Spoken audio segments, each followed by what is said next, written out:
সুপ্রভাত বন্ধুগণ, আপনাদের সবাইকে জানাই প্রভু যীশু খ্রিস্টের নামে শুভেচ্ছা ও শুভকামনা।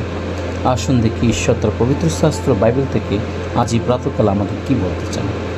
আজকের প্রাতকালীন অধ্যয়নের জন্য আমরা বের করব রোমিও তার 8 অধ্যায় 25 পদ। কিন্তু তাহারা যাহা দেখিতে না পায় তাহার প্রত্যাশা যদি করি তবে ধৈর্য সহকারে তাহার অপেক্ষায় থাকে। ঈশ্বর তার সুন্দর বাক্যে আমাদের সকলকে আশীর্বাদ যুক্ত করি, আমিন। আজ রোমিও তার 8 অধ্যায় 25 পদ যখন পাঠ করি, এখানে আমরা দেখতে পাই লেখা আছে, কিন্তু আমরা যাহা দেখিতে না পাই তাহার প্রত্যাশা যদি করি, হালেলুয়া, আমরা যাহা দেখিতে না পাই তাহার প্রত্যাশা যদি করি তবে আমাদের মধ্যে ধৈর্য থাকা খুবই প্রয়োজন। কারণ লেখা আছে ধৈর্য সহকারে তাহার অপেক্ষায় থাক।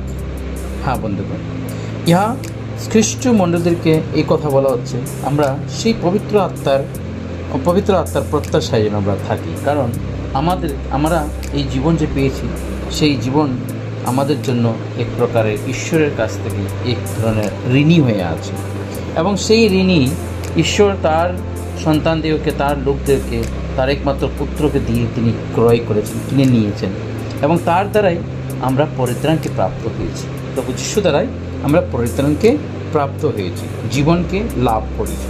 তাই সেই জীবনটা মধ্যে থাকার সময় যীশু আমাদের জন্য, আমাদের রক্ষা করার জন্য, আমাদেরকে চালানোর জন্য, আমাদেরকে অগ্রে নেওয়ার জন্য তিনি আমাদের অগ্রে পবিত্র আত্মাকে রেখেছেন, যে পবিত্র আত্মার প্রত্যাশায় আমরা যেন আমাদের জীবনকে কাটাই। তাই এখানে আমরা দেখতে পাচ্ছি যে লেখা আছে যে কিন্তু দৃষ্টিগোচর যে প্রত্যাশা তাহা প্রত্যাশায় নয়, কেননা যে যাহা দেখে সে তাহার প্রত্যাশা কেন করিবে।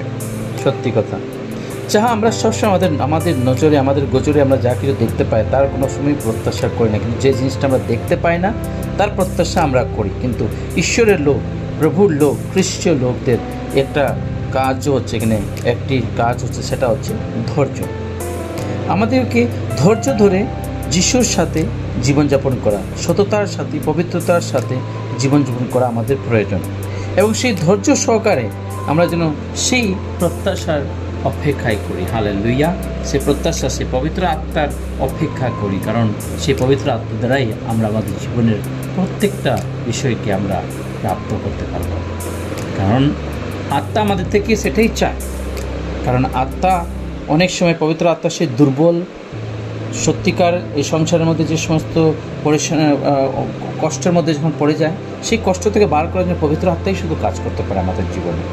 যিশু তার সেই পবিত্র আত্মাকে আমাদের মধ্যে দিয়েছেন একজন সহায়ক রূপে। তাই বন্ধুগণ, আসুন আজকে আমরা সেই বিষয়টাকে আমাদের জীবনের মধ্যে রেখে প্রভুর উপর নির্ভর করে আমরা জীবনযাপন করি। আসুন প্রার্থনা করি। পবিত্র বাহিনীর সদাপ্রভু, তোমায় মনে ধন্যবাদ করি আজকের সুন্দর প্রাতকালের জন্য।